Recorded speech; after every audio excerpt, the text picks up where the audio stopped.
Taita one-man army. In the dusty village of, where time seemed to stand still, there lived a man named Singh. He wasn't wealthy, nor was he born into power. But what he had was far more valuable: courage, determination, and a will made of iron. People in the village whispered stories about him. Some called him stubborn, others said he was reckless, but everyone agreed on one thing: was a one-man army. Years ago, had suffered under the rule of corrupt landlords. They controlled the water, the crops, and even the decisions of the villagers. People feared them, obeyed them, and lived like shadows in their own land, but refused to bow down. As a young boy, he watched his father lose their only piece of land because he couldn't pay a bribe.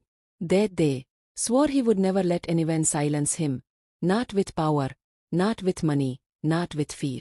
When he turned 25, started training in wrestling and farming. He woke before the sun, trained until his bones ached, and worked in the fields until his hands bled. People laughed at him. "One man can change anything," they said, but just smiled and kept going. Then one summer, the landlords cut off the village's water supply, demanding double rent from the farmers. Crops began to die, and hunger crept into every home. While others cried in silence, stood tall. He walked alone to the mansion of the main landlord, stared him in the eyes, and said, "You may own the land, but you will never own the people." The landlord laughed, but didn't act down. He returned to the village and rallied the youth. He trained them, taught them about their rights, and inspired them to fight for what was theirs. While many were hesitant, stood like a rock, and shaken, and afraid. One night, a group of goons attacked farm.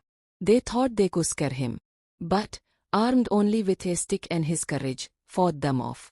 His bravery lit a fire in the village. The next day, dozens joined him.